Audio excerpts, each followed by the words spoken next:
नमस्कार साथियों, मेरे YouTube चैनल पर शिक्षा विभाग से संबंधित नवीनतम अपडेट्स पाने के लिए सब्सक्राइब कीजिए, बेल आइकन को प्रेस कीजिए और ऑल नोटिफिकेशन को ऑन करके रखें, जिससे नवीनतम अपडेट्स आपके मोबाइल पर तुरंत मिल सके।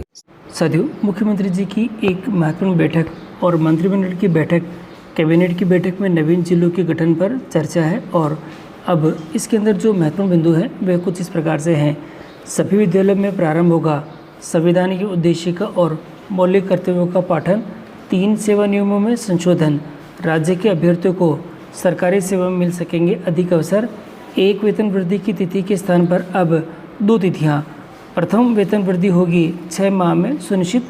संस्कृत विद्यालयों में विद्यार्थियों को मिल सकेगा कंप्यूटर शिक्षा। और अब इसके अंतर्गत जो नवीन जिलों के गठन पर चर्चा है और अब मैं आपको यहाँ पर जो महत्वपूर्ण है हमारे जो कि शिक्षा विभाग की प्रक्रिया हैं उसके अंतर्गत और जो कार्मिक है उनके लिए यहाँ दे रखा है, देखिएगा।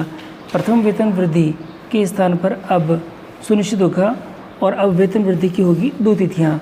मंत्रिमंडल ने राजस्थान सिविल सेवा पुनरीक्षित वेतन नियम 2017 में संशोधन के प्रस्ताव को मंजूरी दी है और इसमें कार्मिक की वेतन यानी कि कार्मिक की पदोन्नति और ACP लगने पर पदोन्नति पद के लेवल में, साथियों पदोन्नति पद के पे लेवल में समान सेल होने पर आगामी सेल में वेतन नियत हो सकेगा।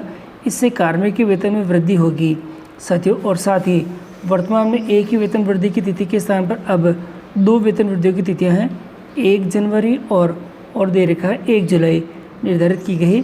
इससे कार्मिकों की प्रथम वेतन वृद्धि 6 माह में ही मिल जाएगी। इन संशोधनों से विभिन्न सेवाओं के पदनाम के भी सेवा नियमों में अनुरूप हो जाएंगे और ये एक महत्वपूर्ण दे रखा है। और इसी के साथ ही राज्य के अभ्यर्थियों को सरकारी सेवा में मिल सकेंगे अधिक अवसर। मंत्रिमंडल ने राजकीय सेवा में प्रदेश के अभ्यर्थियों को और अधिक से अधिक नियोजित करने के और शीघ्र लिपि में दक्ष अभ्यर्थी उपलब्ध कराने के उद्देश्य से राजस्थान अधीनस्थ सेवा लिपिक वर्गीय सेवा नियम 1999, राजस्थान सचिवालय लिपिक वर्गीय सेवा नियम 1970 और राजस्थान लोक सेवा आयोग नियम और विनियम 1999 में संशोधन के प्रस्ताव को मंजूरी दी है। इसके अंतर्गत शासन सचिवालय अधीनस्थ कार्यालयों और राजस्थान लोक सेवा आयोग से संबंधित मंत्रालयिक सेवा नियम में शीघ्र लिपिक सेवा और सहायक ग्रेड 2 के पाठ्यक्रम में राजस्थान के सामान्य ज्ञान को वेटेज देने के प्रावधान किया है। साथ ही फेज 2 के लिए विज्ञापित पदों में 15 गुना विद्यार्थियों को सम्मिलित करने और शीघ्र लिपि को वेटेज देने के प्रावधान इसमें किए गए हैं। महिला कार्मिकों को राहत दी गई है।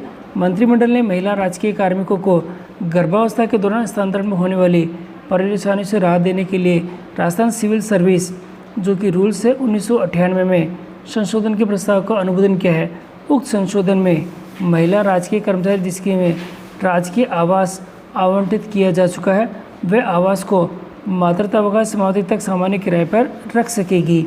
और संस्कृत विद्यालय में होगी कंप्यूटर जो शिक्षा की व्यवस्था दे रखी है। और सेवा नियमों में उद्योग विभाग का नाम होगा उद्योग और वाणिज्य, ये दे रखा है। तो साथियों यहाँ पर बहुत महत्वपूर्ण जो घोषणाएं हुई है और संस्कृत शिक्षा विभाग के अंतर्गत भी रही है। अब प्रदेश के विभिन्न संस्कृत विद्यालयों में विद्यार्थियों को कंप्यूटर शिक्षा मिल सकेगी।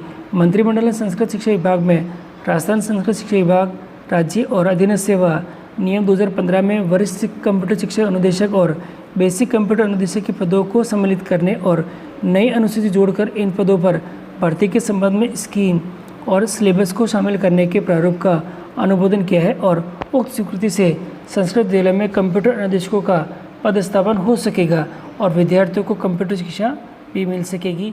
तो साथ ही ये बहुत बड़े अपडेट्स हैं।